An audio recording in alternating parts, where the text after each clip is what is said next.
The We're So Young podcast wants to hear from you. Do you have an idea of something new we can try during the podcast? Someone who you think would be great on the show? Or just want to say hello? Message us at We're So Young Podcast at gmail.com or visit us at our website, www.we'resoyoungpodcast.com, or go ahead and drop into our DMs on Instagram at We're So Young Podcast or Twitter at We're So Young Pod, just as long as you follow after.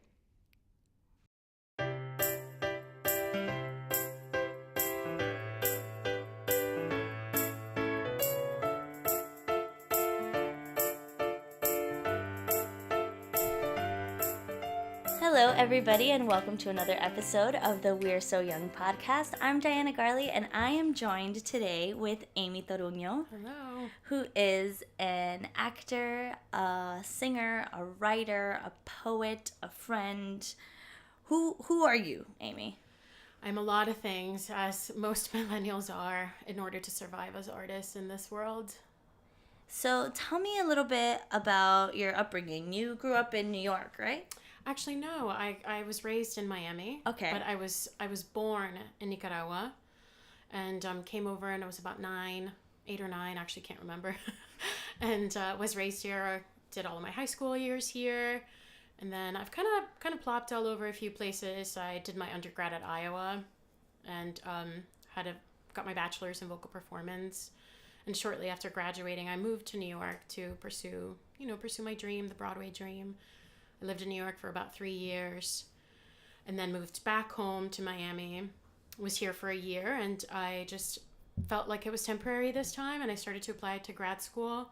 And so over the past 4 months, I moved to Illinois, and I'm currently at the University of Illinois with my, pursuing my master's in theater. That's amazing. That's Thanks. amazing. Did you always know that you wanted to be involved in the arts? Absolutely. I was a really creative child, and always knew that my interest and my life path was going to be in the arts. Do you remember pinpointing a particular moment in which you were like, this is... Yeah. It goes back to more than I could actually remember, which is it's a funny story my mom tells, and she always says that when I was 4, she asked me what I wanted to do when I was an adult, and I said I wanted to be a singer and an actor and a millionaire, and she said she was mostly excited about the third part. I'm still waiting on the third part. But yeah, I always knew it. I've always been a person who's never not known what they wanted. And here I am. Yeah, you're pursuing it. You're doing it. You are a working actor. Yeah. And you're a working writer, and you have a published book of poems. Yes. Can you talk a little bit about that? Absolutely. So your life actually just like changed tremendously within the past, year and a half? Yeah, I would say absolutely within the year and a half. It's like, so going back to the time that I lived in New York, I was in New York for 3 years, and I was just pursuing and just kind of hitting the pavement super hard. I had like 3 jobs, like typical New Yorker, struggling artist, serving tables. I was a nanny. I worked retail. Like I did it all, and just would get up, 5 o'clock in the morning. I'm going to go sign up to these like crazy busy auditions, and my life kind of crumbled. The last year I was there, I went through some traumatic moments. I felt like my career wasn't where I wanted it to be. I went through a really bad breakup. I just felt like there was no point in kind of being there anymore, because in reality, and as you know, as a performer, it's like if you're not in the best headspace, then it's kind of difficult to give it your all in these auditions, and when you're up against so many people as well. So I just felt like I just needed a life change, and so I originally thought I was moving home just for the summer, and I called my mom, and so thankful for her. She was able to kind of take me in and help me heal, and I applied to a bunch of summer jobs, and I love children. I have a lot of experience in education, and I got the one that I wanted, and I was really happy about that. I started working at the Miami Children's Museum, who was like absolutely amazing, and I feel like just being around those like beautiful, creative children just absolutely helped me heal. And after the summer, they offered me a full-time position. So I stayed. And, you know, my stuff was in a storage unit in Brooklyn, New York for about a year. And I just lived out of my suitcase and my mom's. And I was like, you know what? This is my year. And I'm going to do like everything that I've wanted to do. So it's always been a dream of mine to pursue my writing. And do you find that writing has been something to help you cope through these transitions? Absolutely. And I wrote that in the preface of the book. I feel like my writing saves me, honestly.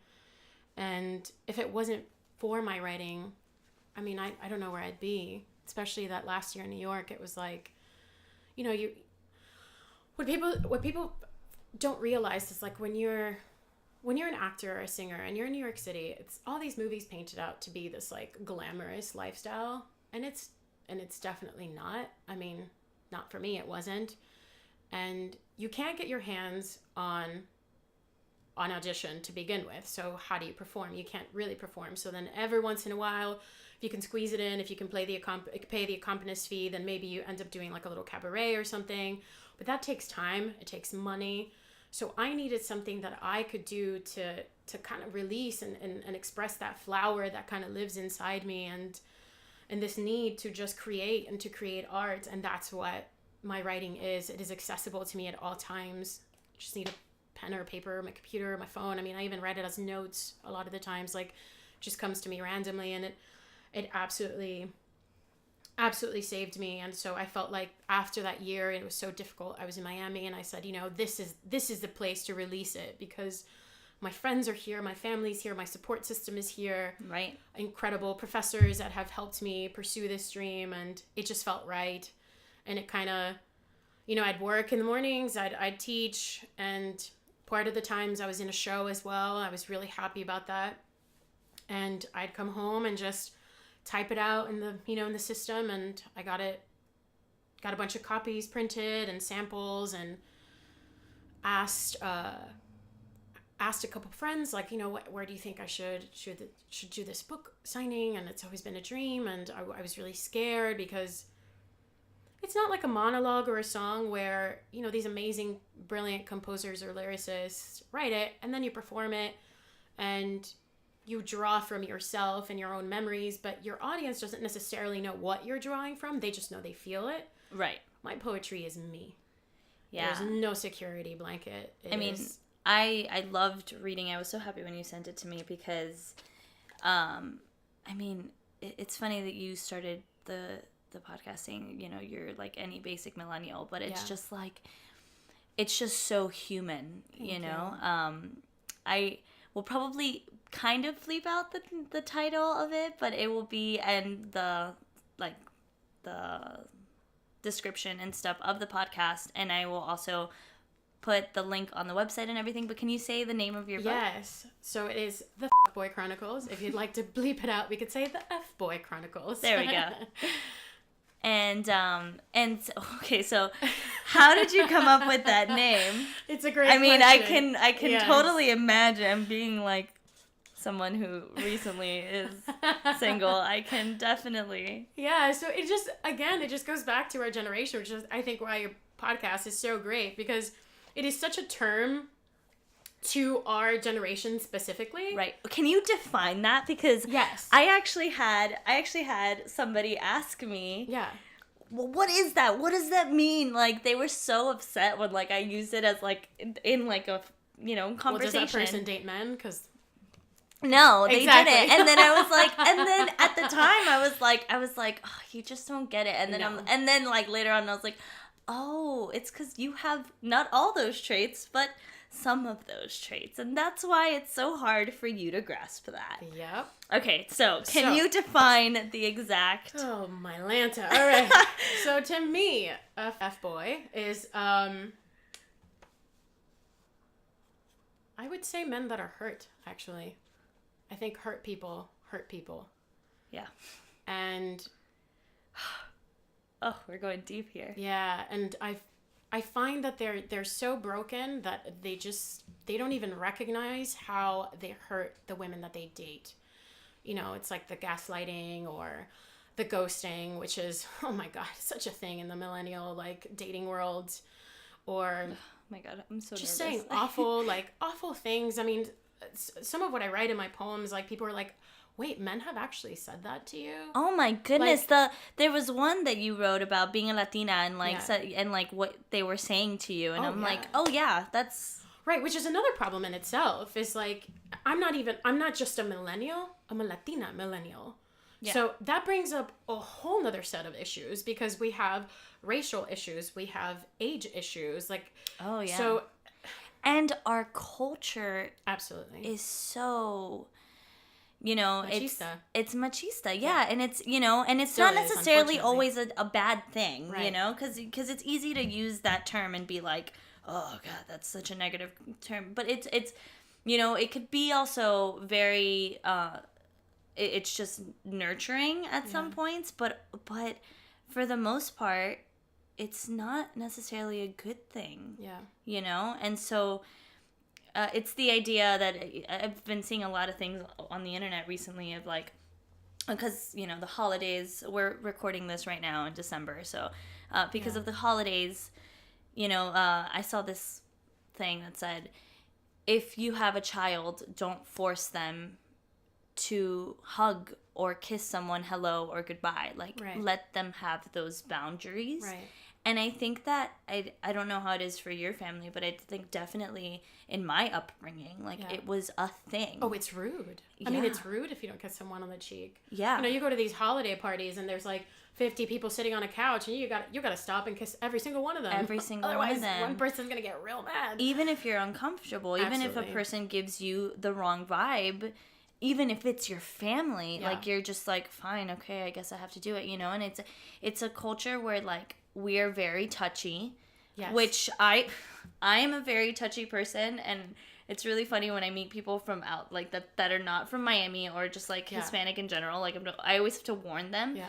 But it's also those boundaries and those lines tend to get crossed, I think, in our upbringing, and I think that we have to really define what those lines are for us as we grow up as women in this society.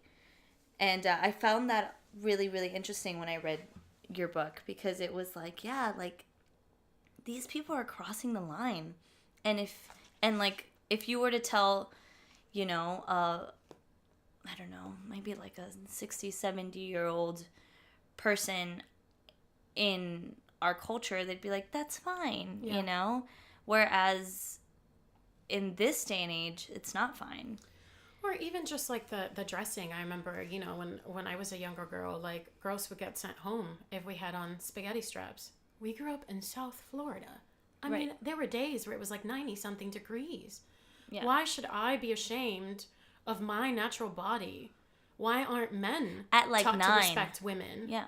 I grew up so, like, just feeling so awkward. And again, you know, being Latina, we're more voluptuous or thought to be more voluptuous. And I still fight with that nowadays, you know, where it's like, well, if I wear this V-cut shirt, is somebody going to look at me wrong? Or am I in danger if I wear this shirt? Yeah. I went running, you know, in my mom's neighborhood right now, like a couple of days ago. And I was scared about it. And I was like in a tank top. But I'm still like so self-conscious about it till this day. Yeah. It was taught to us, unfortunately. Yeah.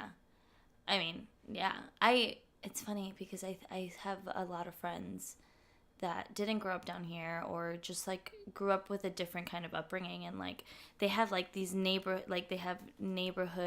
kid friends and all Yeah. these things. I'm like, that is not something that I grew up with. Like No. I didn't grow up with like my neighbor friends, like kids. Like no, I was like, that was dangerous, you know. You don't get to walk to the park across the street because you can get hurt, Right. you know, and like, or someone can do something, and you know,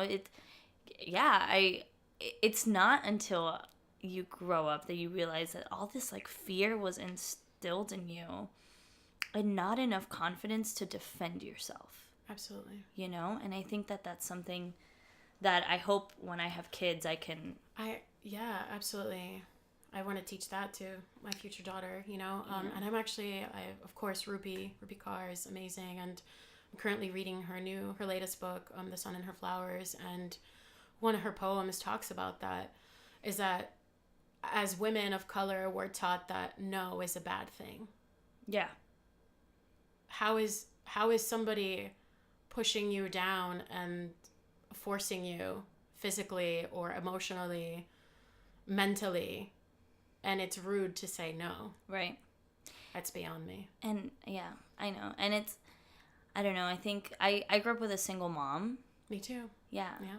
And It's different. I hate the term daddy issues. Yep. Wrote about it. Yeah.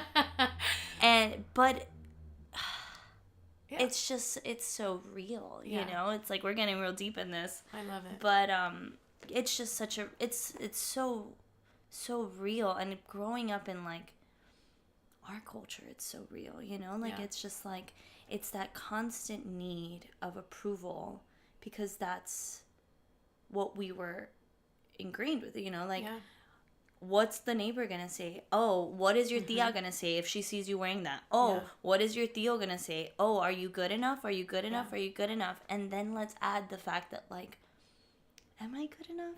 Like, was I good enough? Because I grew up with just my mom, you know? And, like... I mean, that's literally how I open my book. That's what the first chapter is about, is my childhood and how being raised by a single woman is completely different. And, you know, we all have our demons. We do. I mean, it is a part of me. It is a part of my life.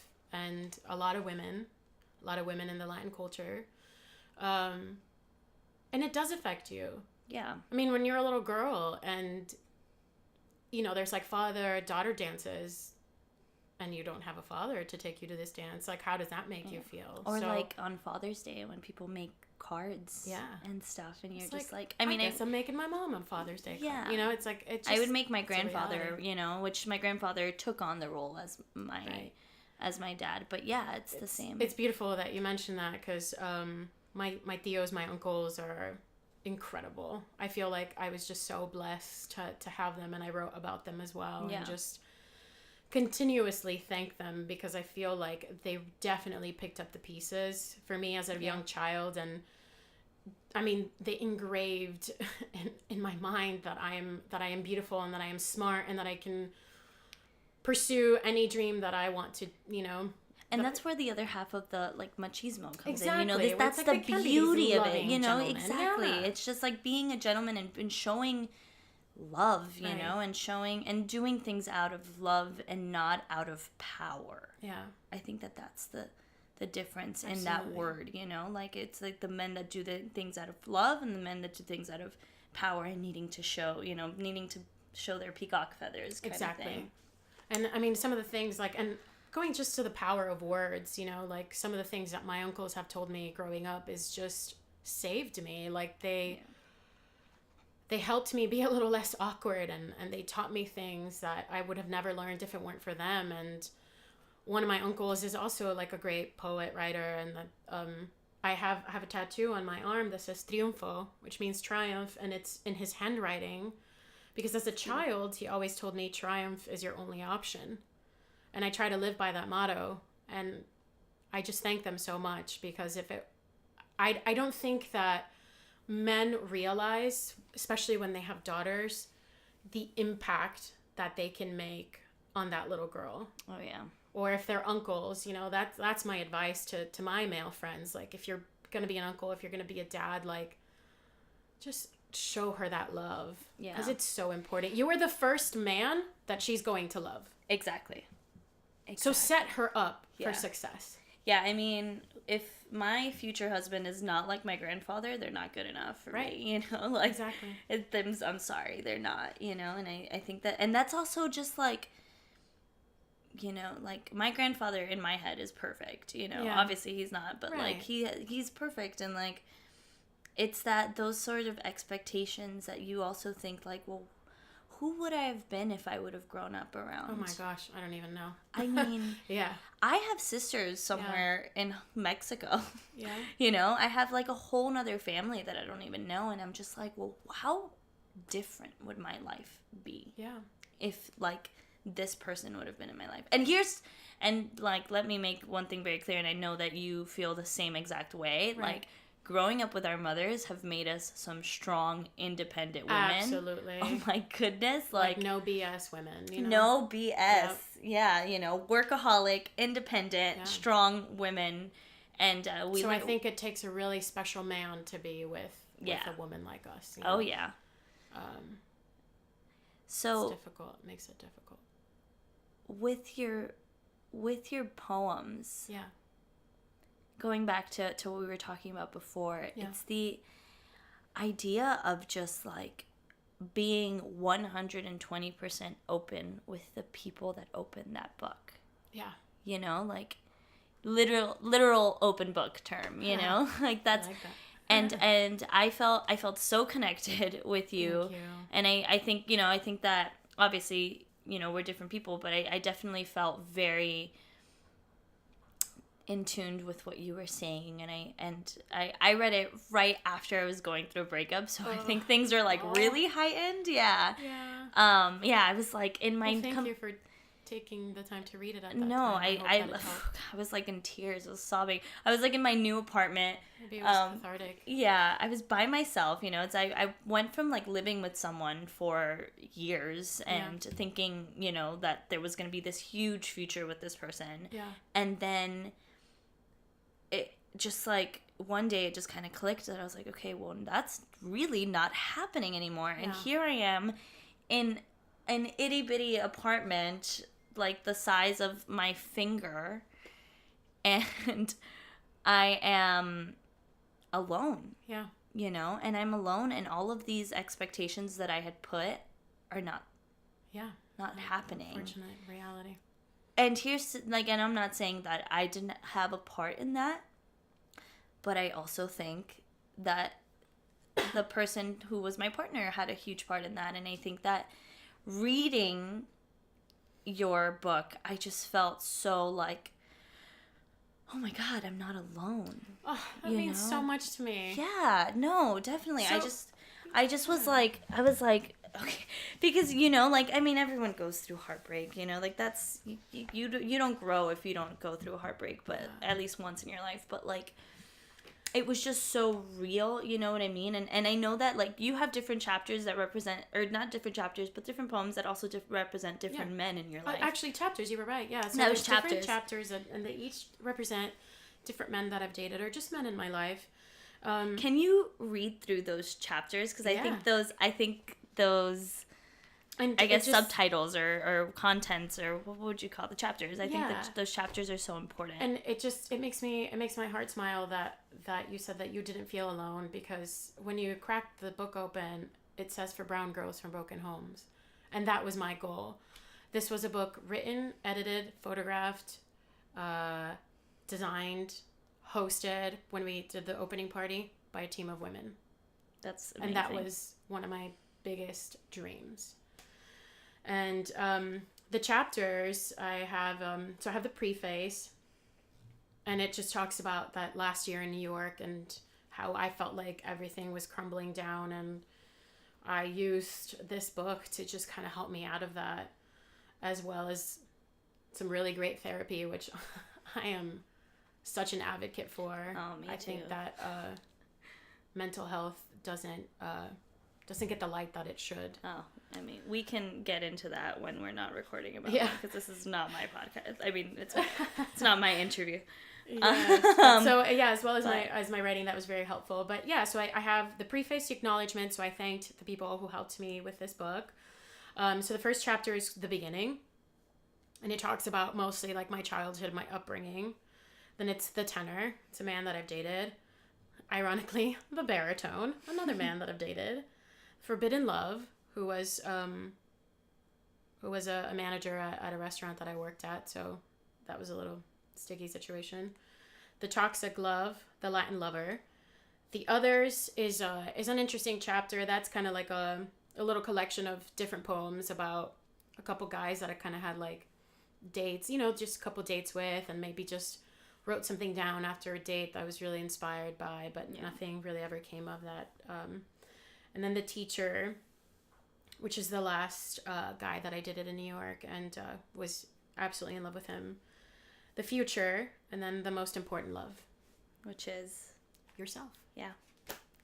I think that I think is the most beautiful part of your book. It's just because it's the idea that, like, you cannot love until you know who you are as a person. And I mean, like, this is like, you don't ever really have 100% grasp of who you are, because you're still learning and you're still growing. And I think that's what's something that keeps people young all the time, but it's the idea that, like, you have to learn to love yourself and to be aware and okay with the good things about yourself and the bad things about yourself, and to know exactly what those things are, or to have an idea of what those things are, and not be apologetic about them. Absolutely. And I think that goes in both ways. I think it goes for men and for women. Yes. And to be open and honest about it, like, I think that's so important, but I don't think that can happen until you can love yourself. I mean, I grew up, my mom always told me that. She's like, you can't love somebody unless you love yourself. And I'm like, of course, you're young. Roll, you're like, roll your eyes. Like, whatever, Mom, But I realized that I do agree with a large portion of that. And here's what I have to say. It's, you can love someone if you don't love yourself. Yeah. But that's a very sickly love. Yeah. That's a very unhealthy love. So if you love yourself and you have a standard and things that you're willing to accept and not willing to accept, it just changes. Yeah. It changes. When you realize your worth, it changes. You value yourself. You value the relationship. You value your life. Another great book that I love, I'm such a nerd, I never read like No, please. The Perks of Being a Wallflower. Such a beautiful book. You accept God, I wish I could quote it perfectly. Like, you accept the love you think you deserve. Yeah. And I mean, that stuck with me, and it's so true. Yeah. You accept what you think you deserve. So if you love yourself enough to know when to walk away, or what you're willing and not willing to accept, it just changes. Yeah. And I realized that for myself when I really, after that hard breakup in New York, I really took some time to just be on my own and do some serious healing. I mean, I went to a yoga retreat in Nicaragua and spent time in the ocean and meditation and writing, and I was on eat, love, pray, it was so that kind of moment in my life. I realized this is how I feel about myself, and I cannot continue to accept any less. Right. Otherwise, I'm going to become so jaded. Yeah. No, I mean, that's your Eat, Pray, Love is my We're So Young podcast, you know? Literally, that's what came from this. It was just the idea of, I'm so young and I deserve so much, and I'm not saying that the person I was with wasn't a phenomenal, amazing person who I feel like I'm always going to love to some degree, but right now I feel like I'm going through that stage of acceptance, and the acceptance I think comes with me being also okay with who I am. Well, here's something that people don't talk about a lot, is that, and I've written about this, it's lost love is the closest thing to death. Oh my God. I mean, when you go through a breakup, it's like somebody died. Something died. Something died, and within you, and in your home, and you feel it, and it's one of my poems is I think it's in chapter 2. Maybe if I saw a corpse, I'd know how to let go. Oh my!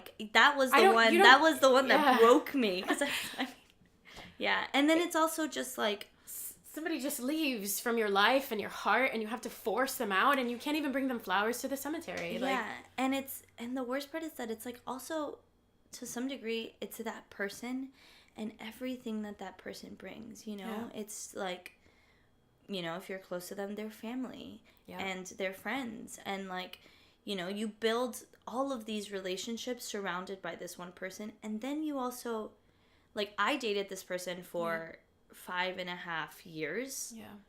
So when we broke up, I was like, who am I? Right. Who am I? You know, I started dating him when I was a teenager.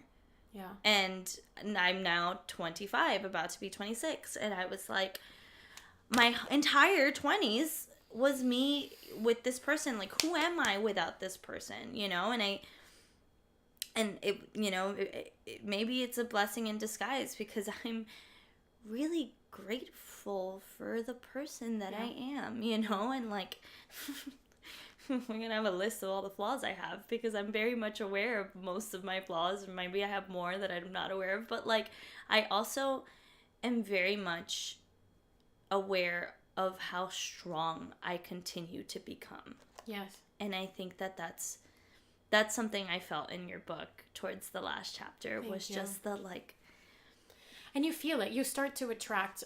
I mean, for myself, in my experience, once I really went through that chapter of really awful heartbreak and everything, you know, and taking the time to meditate and to sing and to write and to practice yoga and all of that, and I started to, once I was ready to date, I started to attract better people. Yeah. I mean, the men that I've dated within the last couple of years, because that breakup was a couple of years ago, they progressively get better. Yeah.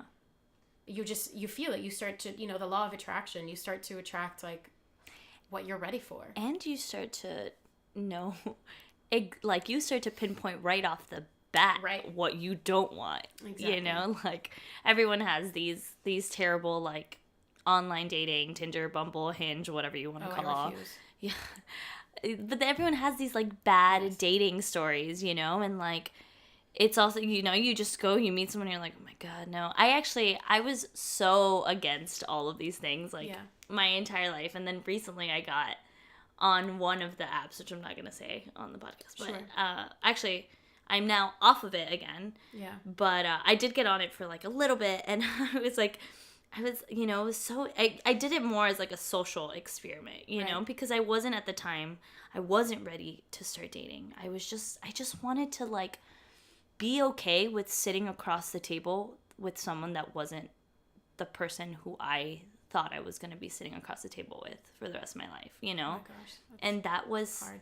That was my thing, because this person is moving on and, you know, kind of cutting me out of their life. And I wasn't. And it came to a day where I was just like, I can't fall asleep crying anymore. Yeah.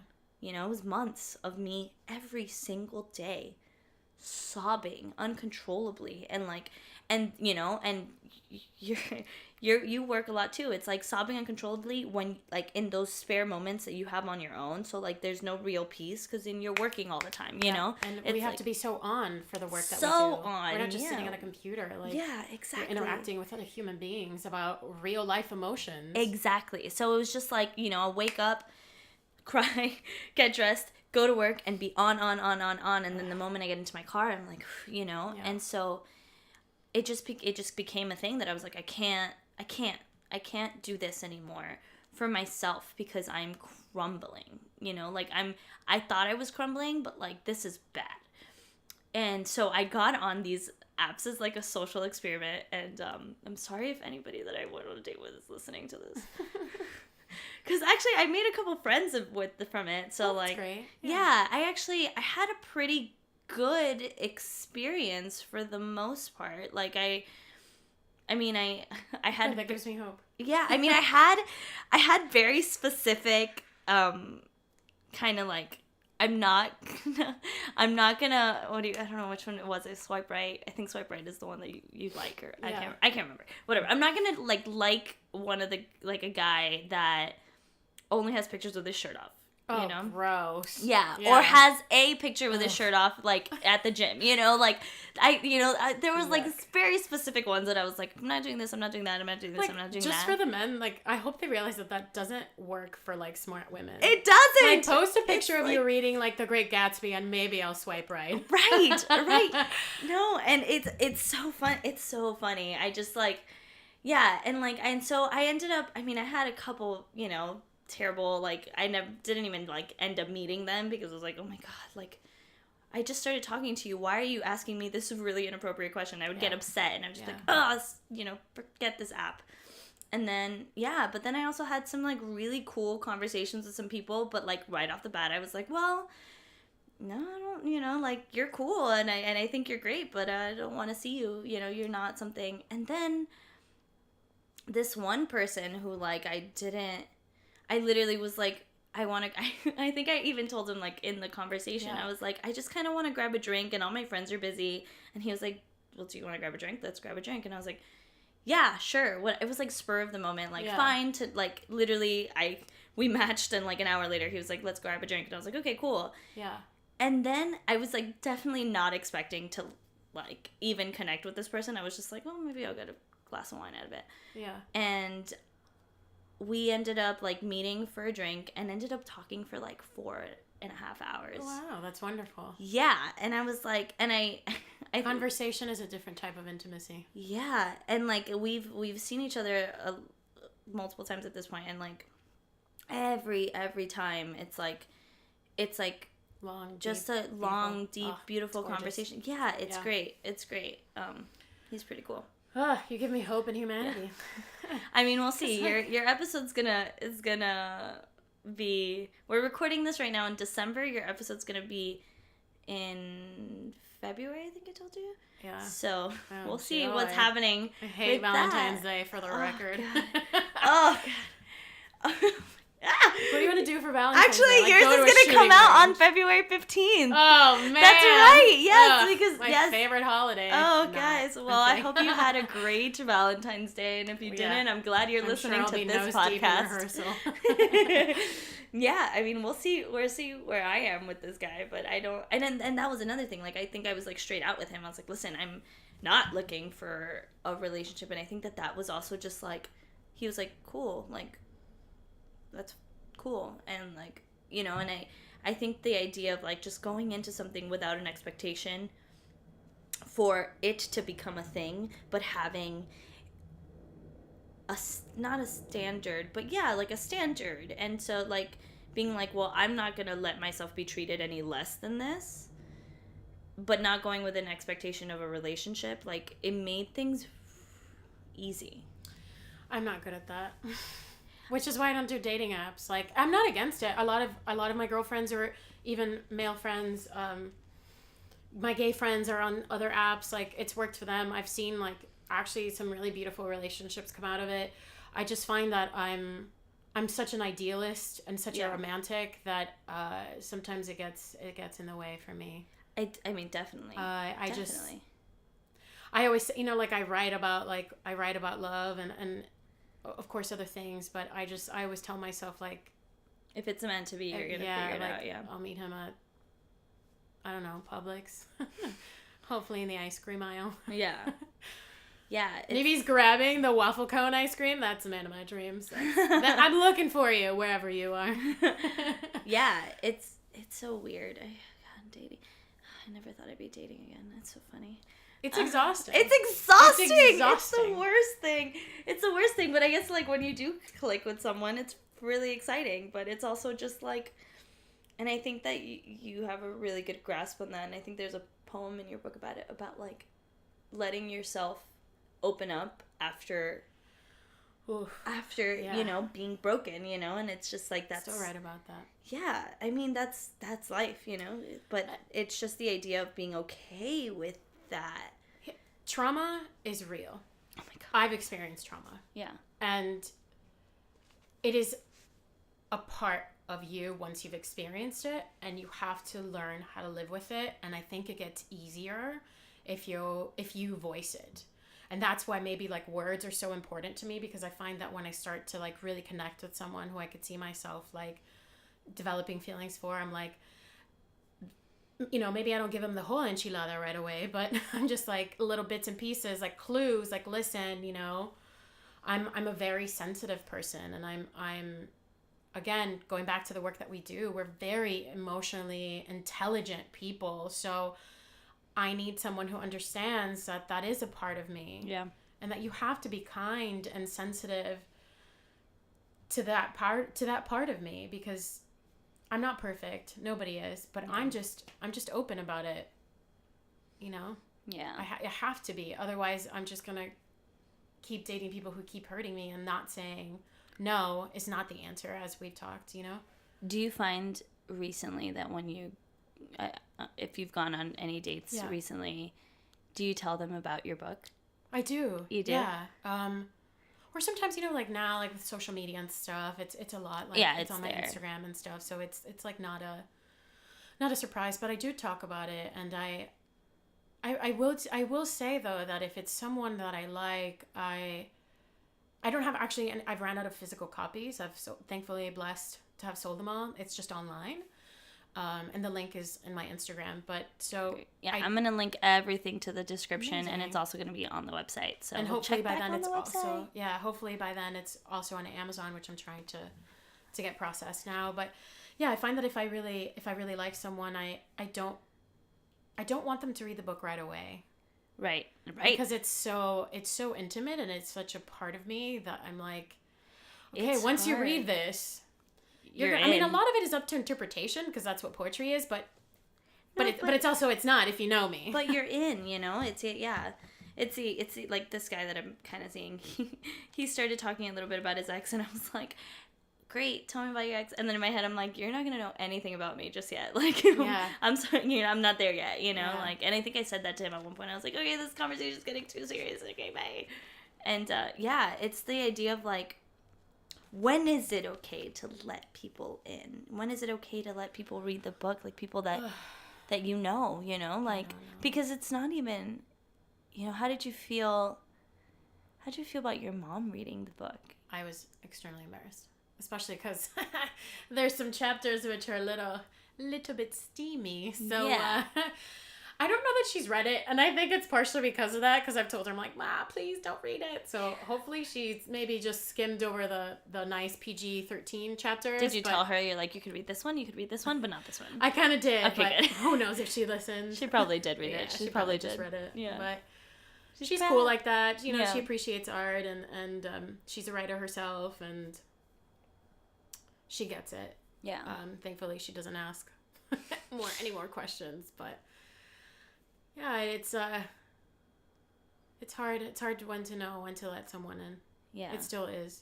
Gotten better, but yeah, it's still hard. Do you find that you feel a lot more free with your book out? Oh, you know, absolutely. Like knowing, you know, you've had such tremendous support, and absolutely. You've sold out your book, and so many people have read it, I think, you know, and like there's something so freeing about that, you know, because like just being able to be completely honest, even with a stranger, you know, just being able to, it's cathartic. Just that day alone was like a roller coaster for me. The day it came out? The day that I did like my book signing and everything, because family was there, like friends. Did I tell you I showed up a week before? I know, I heard. I was like, my friend is having a book, and then I show up and I'm like, no one's here. Yeah, Barmelli was amazing for hosting me. I can't thank her enough. Melly, she's so sweet, and just took a chance on, you know, on a kind stranger who walked in and showed her this book, and a woman of color at that, you know, and she helped me host it. It meant so much to me. But just that day alone was such a roller coaster, because I'm nervous, and like, you know, girls, like I was like, my dress has to be perfect, my nails have to be perfect, my hair, my makeup, like I have to be perfect, and it's this pressure that I put on myself a lot, which I'm working through, is just being okay with things not being perfect, because it's irrational. We're human. But you know, I get up there, and it's like you're standing there with this microphone, and you look out into the room, and it's like there's people that I love in this room, or complete strangers in this room, and I'm standing here and showing you all of my wounds as I read these poems. And so being an actor, performer, like, you know, each poem comes with a different sentiment, and I felt each one of them. It was like reliving parts of my life out loud. Yeah. And then having this beautiful experience of people bombarding you with autographs and pictures. It's like living out this dream, right? Which is like everything you've always wanted. And then I remember when it was over, like I just sat there like having a drink and like went to get pizza with a friend at like 1:00 in the morning. And it was so surreal. Like I just felt like crying, and I just cried afterwards because it was like this incredible like emotional release of just what do you do when your dreams come true? What do you do when your dreams come true? Yeah, that's amazing. And I just gave such all a of those good year. demons And then away. like you just found out you got into grad school around that time too, right? Yes. Like your life went like complete 180, which is so amazing. I went from, you know, being in New York and being miserable and sad to like moving to Miami, landing a show, landing How a commercial. long were you here? I was here for a year. Yeah, in a matter of a year. Talk about your transition year. Like, So that's huge. It was massive. Like, it doesn't seem real. And I actually had a drink with a friend last night, and she was telling me, like, don't be afraid to slow down. And I'm really taking that to heart because I think she's right. As amazing as the year was, like, I need to remind myself to also make room to breathe. But just, like, within a year, I went from being extremely depressed and sad and, like, lost and broken to, like, moving to Miami, landing like a beautiful, rewarding job. I landed a musical like 3 months later, was in rehearsals and did that show. I landed a commercial. I became a U.S. citizen after like... Congratulations. Thank you. After like 20 something years. Released my book, got into grad school, and moved away to Illinois in a matter of a year. And let me make something very clear for people that are not in theater. Getting into grad school for theater is extremely difficult. How many people are in your theater grad class? 10. 10. It's a blessing. It's amazing, you know. It's amazing that you know, it was literally a whole 180, and that's what this podcast is about, is being able to just like see, you know, that there is light at the end of the tunnel, as cliche as that sounds, you know, but it's just like, and then counting those little miracles and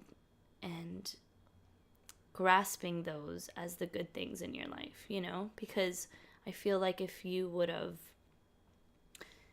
come to Miami and kind of continued to sulk and not take any opportunities that came to you, you know what I mean? Like not pursued a job that you would really like and just kind of stayed, you know, in kind of a limbo, you wouldn't do that. But you just kind of persisted and like, look at where you are, you know. Did you know when you were moving to Miami that you wanted to apply for grad school? No, not right away. I actually didn't think about it until a couple months in, and I was like, because the job, you know, I loved it so much. I loved teaching. I felt like it was so rewarding. I knew that I could do that for a living, and what I also knew is that I would love to teach at a collegiate level. Yeah. To young artists who want to pursue it, you know, as their life dream. And I just knew that I needed a master's at that point, and it was like perfect timing because I think it was like maybe September, and you know, you have to start filling everything out and like letters of recommendation and all that jazz and get everything in by December. So, I mean, the idea kind of came to me like at the nick of time, and I applied. I booked it to New York, did a bunch of auditions. Within like 5 days, I had a fever of 102. Because that's just how like it always is. timing, Yeah, that's you know? how it is. And it just goes to show you that like when things are meant to be, like it just works out. So my stuff was still in a storage unit in Brooklyn, and I had every intention to move back to New York. I applied to almost every major university in New York. I applied to Brooklyn, to NYU, to Columbia, the New School. And I knew that I couldn't afford to go up in 2 different weekends, and the audition for Brooklyn was on a different weekend than all the other major schools. But I found out that Brooklyn participated in IRTAS, which is a big, massive conference for auditioning for different grad schools through the United States. And I said, well, you know what? If it's meant to be, like, I'm just gonna do the Urtaz audition, and if Brooklyn can see me there and see me on that same weekend, so I don't have to take off time from work and fly up twice. So I did that. I did get accepted to Brooklyn, but Illinois saw me there as well, and just, I loved my professor so much right away and gave me an offer that I just couldn't pass up. And I drove up a couple months later, or actually I flew to New York with my amazing, incredible mom and took everything out of a storage unit into a U-Haul and drove it cross country to Illinois. I had no intentions of moving there, and it just kind of worked out. It's taking those opportunities. Hashtag God's plan. God's plan. God's plan.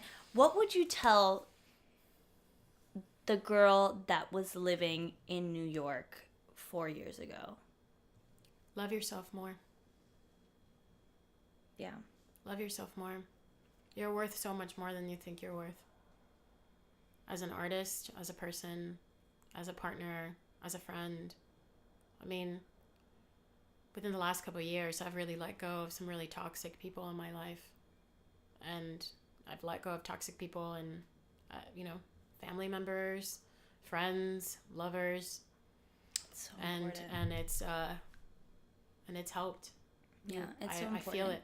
It's important to remember that. It's important to remember that, like, letting go of toxic people, even whether or not you care about them, because I think that those toxic people, if they're people that were very present in your life, you're always going to care about them. But you have to care about yourself and know that that's what's right for you. Like, I still have so much love for the men that I've dated, believe it or not. Some people think, like, oh, she wrote that book, maybe she just hates men. I actually don't hate men. I don't. And one of the quotes that I have in my book, when you open it, I'll just say it right now, is Marguerite Duras says, you have to be very fond of men. Very, very fond. You have to be very fond of them to love them. Otherwise, they're simply unbearable. Yeah. I am very fond of men, and I think they're beautiful, loving creatures. I'm just getting better at picking the right ones. Yeah. That's amazing. I love that. Thanks. I love that. Yeah. And knowing that, like, I had a friend tell me recently, or a few months ago, she was like, you need to have somebody everyone in your life. Yeah. Everyone, like, well, no matter if it's, a lover relationship, a family friendship, or anything, the idea that, like, they need to put you on the same pedestal that you put them. Yes. At all times. And I think that's something so important to remember, because forget about, a relationship, just friendships. And I've been immensely hurt by friendships. Yeah, friendships are... Those are relationships in itself. Yeah, and family relationships, family can hurt you. Absolutely. And that's the thing. It's like when you care for someone like their family. So whether it's a lover that you've been with for a long time and their family to you, or friends that you've been around for a long time, and it becomes easy to hurt people the closer you are with them. Yeah. And that should never be the case. Yeah. I think as actors, we are very aware that... Very empathetic people. Yeah. And we're also... I don't believe in the idea that, like, you say things because you're mad. You say things because you're angry or sad. No. As an actor, I was taught that, like, every action and every word that comes out of your mouth has a purpose and has a reasoning. And it filters through your brain. An impulse. Yeah. It filters through your brain. I never looked at it that way. Yeah. And the idea that, like, if you say something purposely to hurt me, you've been waiting to say it. And that's something that I try to really be aware of that, like it doesn't matter how angry I am. I'm not going to try to stab you, like I'm not going to try to get, get you in the gut and like, no, because that's not, I don't deserve to be put through that. So why would I do that to somebody else? And so my friend was telling me, she's like, right. So you shouldn't surround yourself with people that would do that to you, whether you are 100% in love with them or not. Yikes. You know? So, and that comes with learning the greatest love with yourself. Yeah. You know, so we are here towards the end of our episode. What is something new that you have done recently? You know, I thought about this one and I wanted to give you a simple answer like, I tried kiwi for the first time. Wait, did you? No, I've had kiwi. But But I was like, I love kiwi. yeah, I've tried that fruit. And I could only think of something deep. And I gave someone the benefit of the doubt. And I think that was huge for me. Because my experiences have taught me otherwise. My experiences have taught me to not feel that way. And to, you know, like live in almost like a panic state of, oh boy, if I really develop these feelings, like this person can run away. They have a power that I'm going to give them if I feel a certain way for them. And, you know, what's going to happen if I start to feel something for them? And it's just like, you know, it never goes away. It gets easier.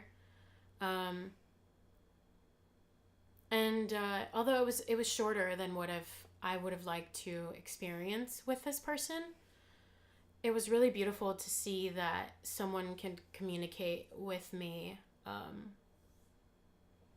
emotionally to the level that I want to communicate with a future partner. It gave me like a glimmer of hope, and I realized that we can't hold new people accountable for the men that we've dated in the past or people we've dated in the past for that pain. So I was really good about letting those experiences kind of let them go, and started to like let my wall down with this person. And it was a really beautiful interaction, and someone who I could see as a real potential. And unfortunately at this moment it doesn't seem that that's going to happen anymore, but I'm still happy that I tried it anyway. Yeah. And you grow as a person when you allow yourself to see that, because it's the idea of seeing the things that you don't want, but seeing the things that you do want as well. Like that Feist song, Let It Die. Have you heard it before? She says something. Oh, I don't know that I've heard that. Oh God, it's amazing. It's like definitely a breakup song, but it talks about how she has this line. She says, "Now I know what I don't want, and I learned that with you." Yeah. And it doesn't necessarily mean like in a bad way, you know. It can definitely be in a positive way. Like I know things that you had as a person that I loved and that I want, you know. Right. It's like I can pluck out some really beautiful qualities that this person had, and I'm like, I want those qualities in my future partner, and that's not something I'm willing to budge on. Yeah. And is there something new you want to try? Something new I want to try is I want to travel abroad. Nice. I actually, that's my goal for 2019. I really want to make it to Europe next summer. It's a huge goal for me next year, and I'm really excited about it. It's also, once you get to Europe, it's really easy to travel within Europe. That's what I've heard, yeah. Yeah, so excited about that. It's just the getting there. And I mean, obviously it's expensive, but it's pretty comparable to like, at least when I was abroad recently. Actually, it's going to be a year. But, oh my gosh. I know. Can you believe it? Actually, by the time this podcast comes out, it will have been a year. But yeah, it's actually really, really, it's getting there, and like, it gets expensive depending on where you go, but hostels are a beautiful thing. Yeah, and you get to meet so many friends, and it's like, it's so great. when I did that trip to Nicaragua after that really awful breakup, I stayed in a hostel, and you know, it'd been a couple months after the breakup, and I was like, I'm gonna meet some hot, like, surfer guy and, like, go on dates and, like, live my best life. And, like, I get there, and it was a traveling group of, like, 30 women. And it was the most incredible experience. And I met my really good friend, Cam. And the middle of, like, the most romantic story I have is with a friend. I met her in the middle of, like, the Nicaraguan Ocean on this, like, boat while I was going through the worst time of my life. And she, like, there was, you know, it was like an all-inclusive kind of boat ride or whatever where you get, like, drinks and stuff. And she, like, passed me a drink, and she was so sweet and complimented my bathing suit. I don't know, something random like that. And we ended up having this, like, an incredible, beautiful, long conversation about, like, life and our past and relationships. And then, like, the next day, she's like, well, we're going to go to da-da-da. Like, you should join me and the girls. And we're still friends to this day. And I went to see her in San Francisco and had an amazing time, and I got to see her while I was in New York still, and we keep in touch. We're already trying to plan, like, our next trip for sometime this next summer. Like, it is beautiful, like, how some of these, like, awful experiences and awful breakups that we go through can lead to some of the most beautiful and rewarding friendships and experiences. Yeah. That was the end of the episode. Like, Yay. I can't follow that. That was amazing. That was amazing. Thank you so much Thank you. again for It was doing such a this. pleasure. And I hope you had fun. I had so much fun. Good. Thanks again for listening to the We're So Young podcast. Like what you've been hearing? Help spread the word. If you haven't already, subscribe to the podcast on iTunes, Google Play, Stitcher, or wherever you get your podcasts. Rate, review, and tell your friends about We're So Young. And don't forget to follow us on our socials, at We're So Young Podcast on Instagram, at We're So Young Pod on Twitter, and We're So Young Podcast on Facebook. Let's all get inspired to try new things together. That's it for now. Tune in on the 1st and the 15th of each month for new episodes. Until then, step out of your comfort zones and try new things, because we're so young.